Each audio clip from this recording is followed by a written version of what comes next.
Let's learn something really quick. If you got the time, absolutely. And you got the discipline, there's no question about it. I love that. Yeah, that's a great practice to put into your everyday life, you guys. You generally regret the things you don't do, not the things you did do. Let me say it that way. Mic drop. This was just awesome. I love meeting my guests in person, and it's a whole nother animal, and the energy is just electric. You guys, this is your host, Deanna Radulescu with Label Free Podcast. To live your best life, you must live label free.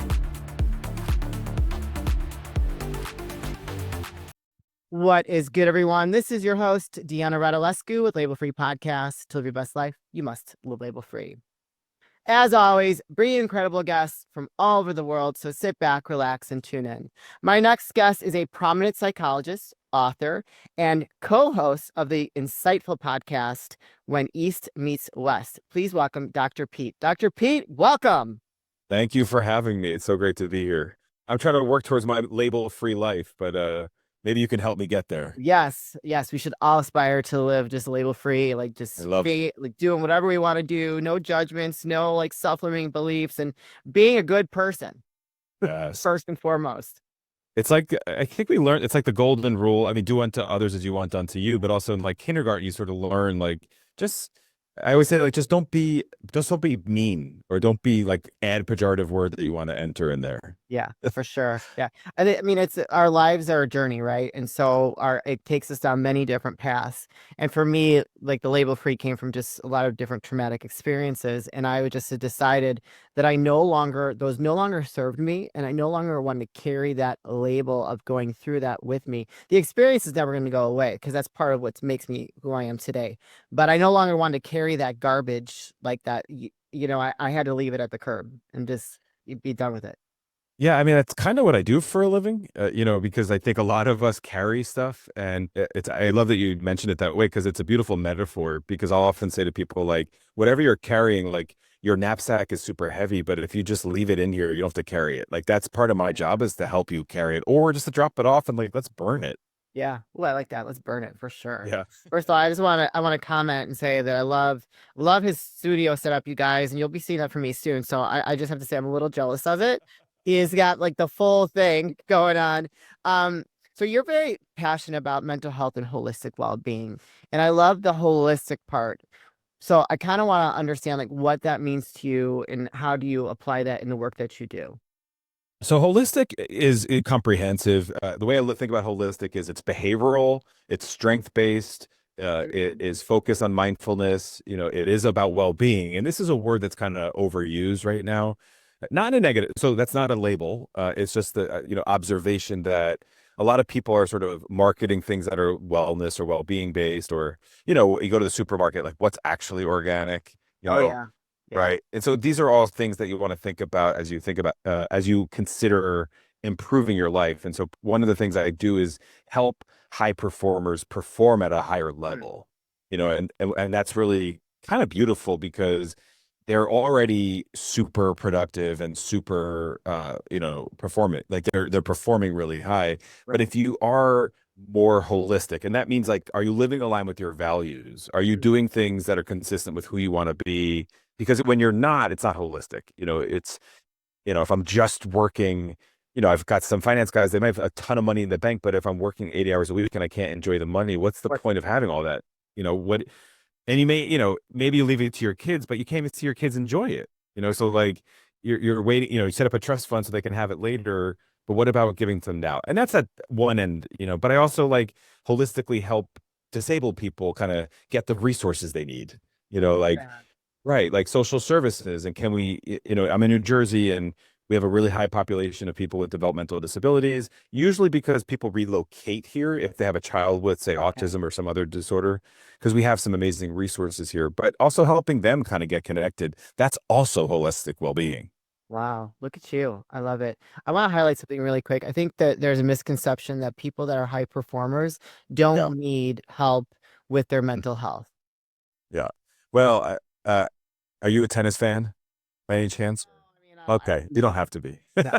Well, I say that because we just got to the U.S. Open, at least in the New York area. And if you watch, you see that every athlete has at least 4 to 6 coaches in their box. Oh, wow.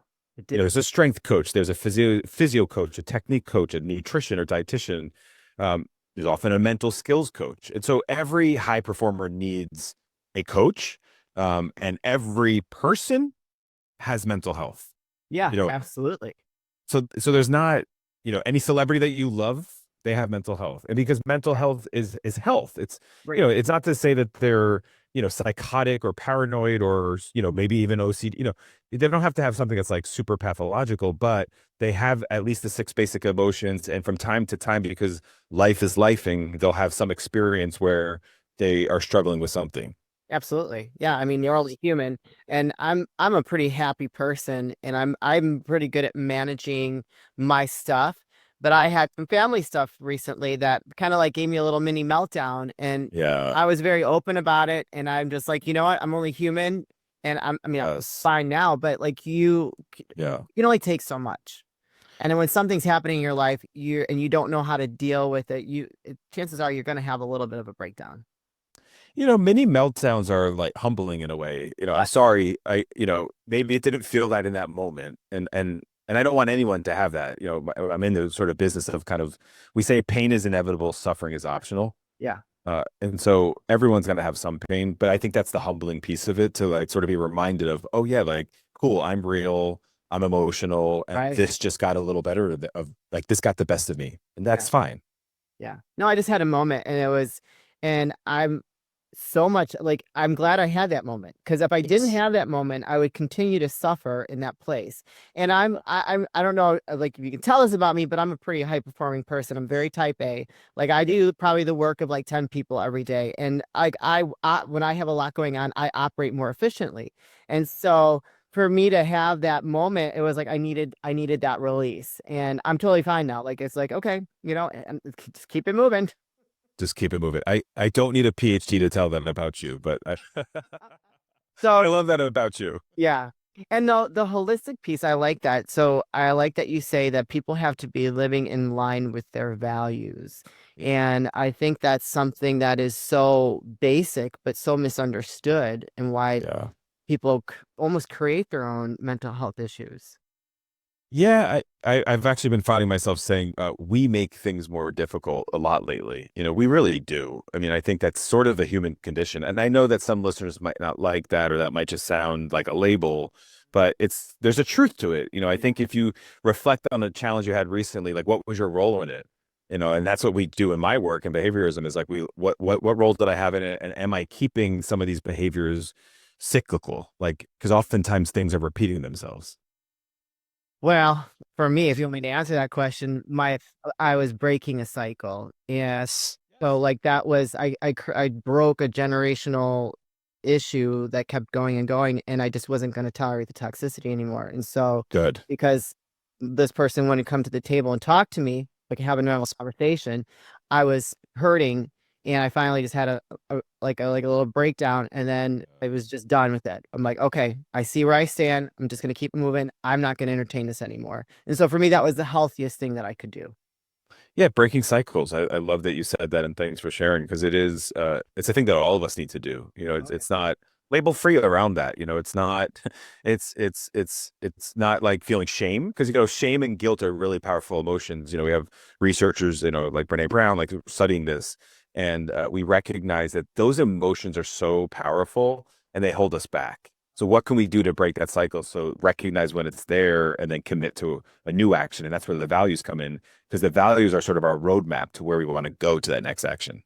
Absolutely. And it's not easy. It's not easy breaking those. So, Oh, yeah. no. So when you work with someone, and if you are listening to them, and you can tell that what they're doing is not in line with their values, how do you point that out for them to understand that? And because people could be living their lives and thinking like, this is my best, I'm living my best life, but that doesn't feel right. And they're having, Yeah. they're having their hard time wrapping their head around it, and they just don't feel fulfilled. How do you help them find that answer? So there are value inventories, so there's sort of tools and instruments that we use to help people kind of evaluate, so they could self-reflect. Yeah. But as a cognitive behavioral therapist, I mean, we are like coaches. Like, so I can highlight discrepancy. There's sort of interventions we have just to help people and guide them to there. And then sure enough, if I'm working with someone for a long time, I just say it. Like, there's we don't really beat around the bush. And it was like, look, I could be wrong, but this is what I'm picking up on, and then offer my interpretation. And then if I'm wrong, I'm wrong. And if I'm not, then it allows us for like, say, okay, cool. So now what? And that's what we do in behaviorism and the sort of holistic well-being is the now what. Yeah. I had a client recently who was like, I'm really insightful. They're like, I know what I'm doing and what I'm doing, but then I've known that for a long time, but then nothing changes. And I Whoa. was like, well, that's like, cool. That's dope. Insight is like one piece of the puzzle. It's committed action. That's really the challenge after. Yeah, like keep doing the same thing over and over again is insanity. That's what they say. That's the definition. And it's a little even more crazy if you actually can acknowledge it. That's exactly right. Yep. I can acknowledge I'm Sorry, doing it. that word, but Yeah. It's okay. We're allowed to. We're friends here. yeah, we're tight. We're tight. Yeah. You're also an author. So tell us about it's a workbook, mindfulness workbook for beginners. Yep. So it's one of them. That's a book that's about mindfulness. It's actually the publisher said it's like the first to market that's just general mindfulness. So most listeners have probably heard the word. When I started doing this 15 years ago, people didn't know what mindfulness was. And so the books that are out there, like mindfulness for eating or mindfulness for anxiety, very specific. So this workbook is like, it could be for like a stay-at-home parent, or it could be for a CEO, it could be for an elite athlete or for, a high school athlete. Like it could be for anybody just to like learn how to do mindfulness and then how to integrate it in your life. Mm, One line in the book that I always like is like, you don't need a fancy membership to do this. yeah, that's true. Well, Don't. what is so? I think mindfulness is another term that's used a lot now these days. Yes. Yes. In your eyes, what does that mean for someone? I know what it means for myself, and the audience probably listening. Oh, I know what mindfulness is, but Yeah. for you and what you teach in your workbook, what is it for someone how can someone that's listening understand what it is? So John Kabat-Zinn defined it as what you're doing on purpose in the present moment and without label. I'll put it for you, but without judgment. Okay. And so like if you're cooking, just peel the potatoes, right? Yeah. So because sometimes you're thinking about the asparagus and the fish, and you got to clean it, and is my partner going to like the food, or my manager at work was an ass today, or there's always something else we're doing, and so just peel the potatoes. Yeah. Just feel the potato, smell the potato, and so whatever you do that with intention. You do it in that present moment, so with your feet grounded where you are, Yeah. because a lot of times we are holding on to something from the past or worried about the future, and Mhm. that's where the suffering comes in. And that's where like my Zen training comes in of like, if you just sit, meditate, kind of connect with the present moment, it's not always pleasant, straight up, right? It's not meant to be pleasant. It's just meant to at least accept that that's where you are in that moment. And that's what mindfulness is. And I always think of mindfulness as like this umbrella, and there's lots of different ways to do it. You could do it from hiking. You can do it from cooking. You can do it from meditating. You could do it from art. You can do it from exercise. You can do things mindfully. Yeah. I've found personally that if you can exercise, because it's an exercise, it's a practice. It's not something that comes easy because it's fleeting too. If you aren't intentionally being mindful and whatever it is that you're doing in that moment, and if you can become good at it, it's almost like a meditative state for me. Oh yeah, And for sure. yeah. And the feeling that you get afterwards is almost euphoric. Yeah. They call that flow. So Eugene Genlin had this thing called focusing or flow, actually from the University of Chicago. And so that was like the initial sort of place where in the 80s this started. I mean, obviously it started thousands of years ago, with sort of Eastern principles, but the West got hold of it. John Kabat-Zinn was sort of the first practitioner who used it with chronic illness or in Boston. And then, Eugene Genlin was using this technique of focusing, just trying to get, people kind of to focus, which is also this idea of being mindful. So yeah, it could be a lot of different things. I love to hear that you say that you reach it during exercise. Yeah, exercise, cooking, cleaning, Oh yeah. folding the laundry, just being there in that present moment and not allowing like the monkey mind to go crazy, because that's what we're fighting against and what we're trying to train and Yeah. an exercise that focus, which is very important. I'm sure it helps with many different things with our brain health and mental health Yeah. and all of those things. So no, I love that. I had to ask about that just because I think that it's very important. What other books have you written? So I did do a book on meditation for anxiety. So I helped people kind of maybe build in these ways that they could, yeah, because it's I have people come in, they'll be like, I'm anxious. I'm like, good. And they're like, wait, what? And I'm like, well, that's what's kept you alive. Like we need anxiety. Anxiety is an adaptive emotion, fear. So I always say, like, if I walk outside and there's a bunch of tigers out there, I love animals. I don't want to go pet them because I want to be a little afraid of them because they might eat me, Right. you know? And so fear is adaptive. And so anxiety is, but I think, finding meditation and to build a relationship with the anxiety allows people to suffer a little bit less. I find that very fascinating because I have people in my family that have almost debilitating anxiety, and Yeah. I don't even know how they would even begin to try to meditate with that kind of. And I almost think that, and here's my opinion, and I don't think they listen to the show, so I'm not worried, but I almost think that it's self-inflicted because they smoke so much weed.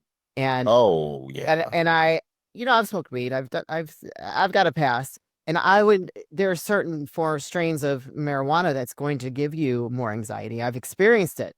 And I think that if you're doing something like that constantly, where your body's never detoxing from that substance, that I think that your body's going to adapt to a different way of being because it's not clear.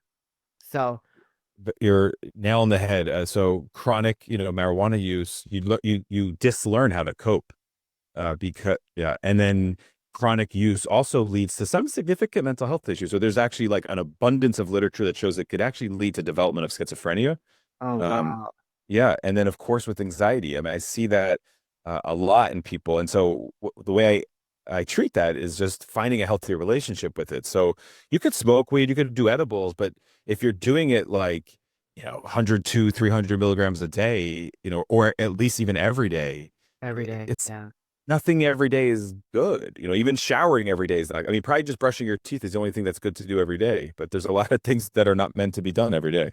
No, I agree with you. Yeah, thank you for saying that. So, can you just maybe share a couple of quick tips for people that might have anxiety and how they can implement meditation to help them cope with that a little bit better?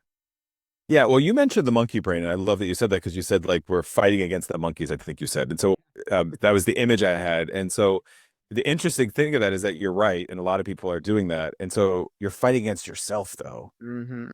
And that's really the hardest part is that like your family members or the people that wouldn't know how to meditate because their anxiety is so debilitating. The first thing you have to do is radically accept and let go.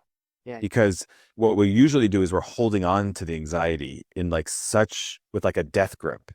Yeah. I watched my mom flying growing up and she couldn't let go of that, Yeah, mine of, too. of the armrest that, as an adult, it's like that didn't change the trajectory of that flight. Yeah. Right. And so again, you could be an anxious flyer, you could be all these things, but the practice is how do I just radically accept and let go? So you learn that through meditating. Meditating is challenging. The actual formal meditation I'm talking about. So the book does instruct how to formally meditate. I've studied now for 15 years with my Zen teacher, Robert Kennedy Roshi. And so I've studied Zen Buddhism and, put that and integrate that into this practice. And the discipline of sitting is one that just teaches us something that like nothing else can teach us. The brain is busy. The body does not want to stay still. Sometimes I'll have a 3, 4, 5 day retreat and I'm sore afterward. And all I've been doing is sitting 16 hours a day, like, That's a lot of hours a day. but sitting, and it's like, I'm not exercising or doing the things that you and I would do at the gym or in other sort of activities. So that's an interesting thing to reflect on, that just the posture itself is actually really difficult. So, yeah, I mean, so radically letting go, practicing radical acceptance, trying to find some formal place and some formal practice of sitting still. Doesn't Mhm. have to be cross-legged or, you can work up towards that. And then just trying to like not fight yourself. I mean, oftentimes all of anxiety is about perspective, about perception. Yeah. And it's usually just it's pretty selfish actually, because it's so inward focused that it doesn't take into any other context. Yeah. Let's talk about your podcast, Ed, before we start saying goodbye and wrapping things up. When East Meets West. It's an insightful podcast. What can people get from that? So we bridge, as you might not be surprised, Eastern spiritual practices. So my Zen practice and my co-host, Dr. Nikki Rubin, with Western behavioral science. So we're both psychologists. We're both cognitive behavioral therapist psychologists. She practices yoga. I've had my years of Zen training. And so what we do is we take these principles of, Western behavioral science, so things like we're talking about today, and then integrate that with Eastern spiritual practices. So kind of some education. I do some Zen teachings in there. But we talk about all things. Like there's really, if you think about the news and all the things that, kind of we're flooded with on social media, or all of it is about behavior. If right now we're all in politics, it's behavior. Doesn't matter what side you're on, it's behavior. It's opinions, it's narratives, it's perspective taking. All that stuff that's not facts. It's cognitive dissonance. I mean, it's lots. I mean, well, we see the facts of it, so we could say, okay, this is sort of what's going on. So that's one thing. But sports and all celebrity news, breakups and divorces, and J-Lo's breaking up, divorcing again, all these things are related to some kind of behavior. So we just break some of that stuff down, like how we would treat it and sort of things. It's always like a takeaway for how people can, but it's applicable, but not therapy. Okay. Yeah. It's a good way for people to kind of wrap their head around maybe a certain behavior that they're experiencing in their life, or an opinion they have on a behavior that you guys are breaking down and maybe explaining to them a little bit better. Exactly. They don't have the label on it or judgment. There it is. You like that? Dr. Pete, where can people find you, connect with you, purchase your books, and learn more about you and your podcast? So all things official Dr. Pete. So officialdrpete.com, and all the social handles are official Dr. Pete. Excellent. You guys can put those links in. I'll put a couple of those links in the show notes. So if you connect with Dr. Pete, want to purchase his books, learn more, tune into his podcast, go to the show notes wherever you're picking this episode up at, either YouTube, audio, what have you. Those links will be there. Click the links, go follow him, reach out to him. I'm sure he'd love to hear from you. This is the part of the show where I like to ask for last words of wisdom or advice. What would you like to leave with us today? Pain is inevitable. Suffering is optional. So stop fighting yourself. Yeah, no, I love that. So true. So simple, but so true. I think some of us just we're comfortable with the suffering. We don't know what it's like to not suffer. Yeah. I could tell you it's pretty peaceful. You're preaching to the choir, man. Okay. It's taking a long time to get here, but we're here now.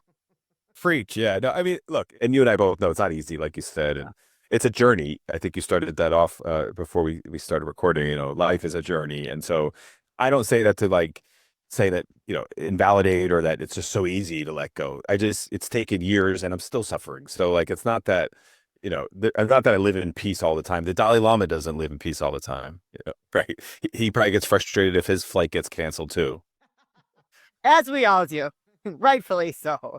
Right. Sad note, Dr. Pete, thank you so much for being such a great guest and talking about, we got a little deep there and talking about something, but it was very relatable. I feel like for the audience to kind of understand a little bit more about anxiety, mindfulness, meditation, and just the behaviors that come along with all that stuff. So thank you so much. Thanks for having me. You're welcome. You guys, this is your host, Deanna Radulescu with Label Free Podcast. To live your best life, you must live label free. As always, don't forget to subscribe, follow, rate, review, comment, share, all those good things. And I'll be back soon with more dynamic guests.